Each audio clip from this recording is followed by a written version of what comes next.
I just got to play Stranger Than Heaven, and no, I did not see Tupac. In fact, the entire demo was combat-based, so no story spoilers here. We're just going to talk about combat, and I came away from it pretty surprised, to be honest.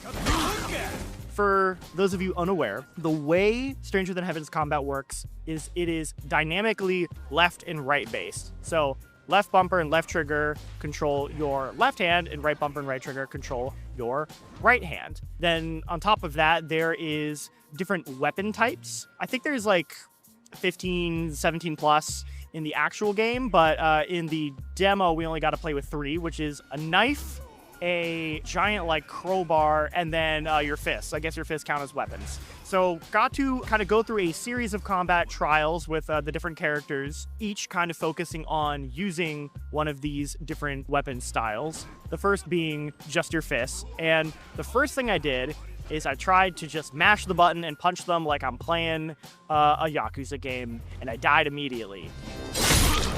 So take everything you know about Yakuza and like just crumble that into a little ball and throw that in the trash, because that does not apply here. This game is slow, it is weighty, and if you are not careful, you will get your ass kicked real quick. What makes the dynamic kind of left and right combat so interesting is it's very contextual. The moves will change based on like the way you combo your left and right hands, the way you hold down the trigger and for how long, the position of yourself and the position of your enemies. For example, like when I would do a dodge and then I would press the left trigger, I would do this like special like kind of like back kick that would like kind of stagger the enemy in a certain way, and then I could like rush up into them and do like a gut punch. It's very dynamic, but it's also kind of got this frenetic messiness to it that's really hard to get a grasp on. I found myself struggling like throughout the demo to kind of get grips with it, but by the end of the demo, it was starting to click with me. And I was like, oh, okay, like I understand what they're going for. And it does create this sort of unique melee feel that doesn't quite feel like any other game I've played, which I think is really cool. And then the second combat challenge, I got to use like this giant crowbar, and that was like incredibly slow. But as you can imagine, because this is a massive crowbar, it's kind of meant for area of effect, you know, large pool of enemy type situations. Crowd control, that's the word. Because it's a two-handed weapon, the left and right triggers would instead just kind of do different styles of attacks. So the left trigger, you would do this sort of like forward, upward jab. The way it seems to work is like your left hand, or left action, I should say, is about kind of like stunning the enemy and putting them off for a second. With the third character, where I had a knife, you hold a knife in one hand, so all of your right triggers are using the knife.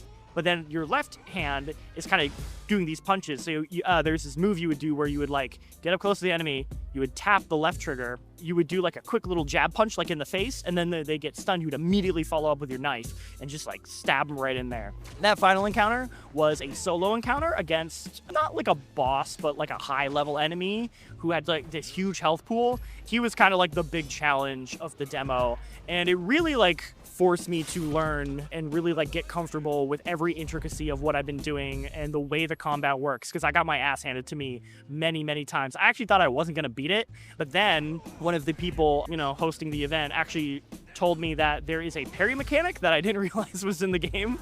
And when he told me that, I was like, oh, okay, cool. And then the parry mechanic's also interesting because the way it works is you will block with B, and then if you press left bumper or right bumper, you parry, but you have to press the correct bumper based on the way they swing. So if they, you know, swing to the left and you parry with the right, like it'll end up not working and you'll like end up taking damage. So you have to kind of learn the enemy's patterns to correctly parry, which ended up being extremely satisfying. And I was able to use the parry very effectively to kind of like beat that boss. It sort of taught me that there are different types of moves that are kind of meant for each specific enemy and boss. You know, you need to learn and master and understand what move makes sense to beat that specific enemy.